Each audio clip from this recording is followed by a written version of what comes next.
नमस्कार, आप सभी दर्शकों को भागलपुर न्यूज नेटवर्क परिवार की ओर से नववर्ष की हार्दिक शुभकामनाएं। उम्मीद है इस साल आपके जीवन में तरक्की, स्थिरता और खुशहाली लेकर आए। नया साल शुरू होते ही बिहार की राजनीति में ऐसा भूचाल आया है कि सत्ता के गलियारों में बेचैनी साफ महसूस की जा सकती है। खरमास अभी पूरी तरह खत्म भी नहीं हुआ और उससे पहले ही मुख्यमंत्री नीतीश कुमार के सामने चुनौतियों का पहाड़ खड़ा हो गया।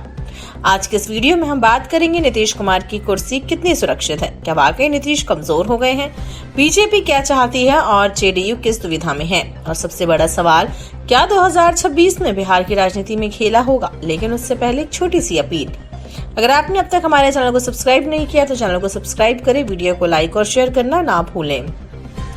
नीतीश कुमार एक बार फिर बिहार के मुख्यमंत्री है, सरकार चला रहे हैं, लेकिन ये वही नीतीश नहीं दिखते जो पहले हुआ करते थे।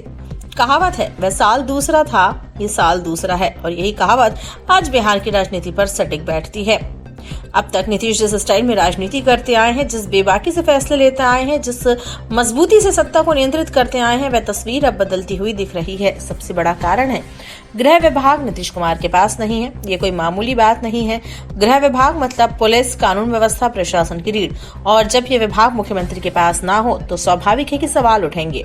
आज स्थिति ये है कि 2 डिप्टी सीएम हैं, दोनों बीजेपी के, गृह विभाग बीजेपी के पास, विधानसभा अध्यक्ष बीजेपी का, सरकार का नैरेटिव भी धीरे धीरे बीजेपी तय कर रही है। ऐसे में नीतीश कुमार मुख्यमंत्री जरूर हैं, लेकिन उनके हाथ बंधे हुए नजर आ रहे हैं। अब आते हैं पहली बड़ी चुनौती पर, पार्टी और संगठन पर नीतीश का कंट्रोल। जेडीयू में लगातार ये मांग उठ रही है, नीतीश कुमार को आगे लाया जाए, संगठन की जिम्मेदारी दी जाए, ताकि नीतीश के सामने ही उनका राजनीतिक भविष्य तैयार हो। जेडीयू के समर्थक चाहते हैं कि निशान धीरे धीरे परिपक्व नेता बने, लेकिन बीजेपी की रणनीति कुछ और ही इशारा कर रही है।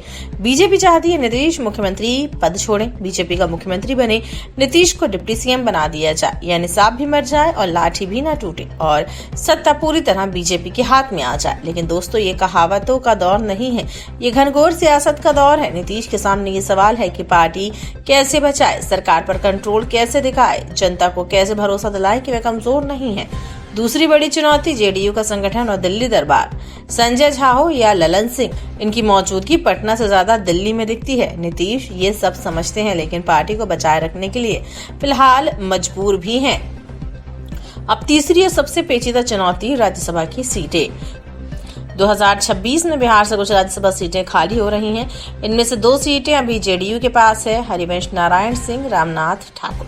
नीतीश चाहते हैं कि दोनों सीटें दोबारा जेडीयू को मिले, लेकिन बीजेपी भी अपने नेताओं को एडजस्ट करना चाहती है और यहीं से खेल और उलझ जाता है। चिराग पासवान अपनी मां के लिए सीट चाहते हैं, जीतन राम मांझी अपने बेटे को राज्यसभा भेजना चाहते हैं, उपेंद्र कुशवाहा खुद राज्यसभा जाने को बेताब है। यहाँ तक की खबरें आई हैं कि अगर एनडीए का साथ नहीं मिला तो चिराग पासवान तेजस्वी से भी हाथ मिला सकते हैं। अब सोचिए, इतनी सारी इच्छाएं, इतने सारे दावेदार और सीमित कुर्सियां, तो टकराव तय है।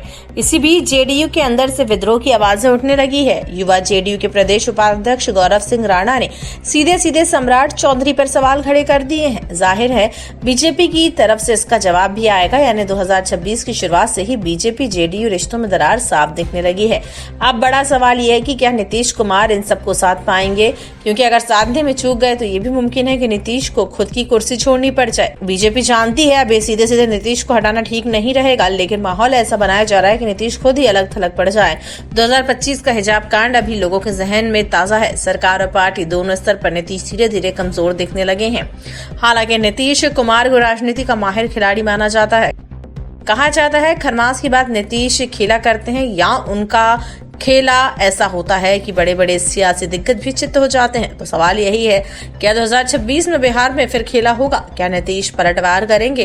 क्या इस बार गेंद बीजेपी के पाले में जाएगी? इन तमाम सवालों पर आप क्या सोचते हैं? हमें अपनी राय कमेंट सेक्शन में दें और खबरों की अपडेट्स के लिए चैनल को सब्सक्राइब करें, वीडियो को लाइक और शेयर जरूर करें।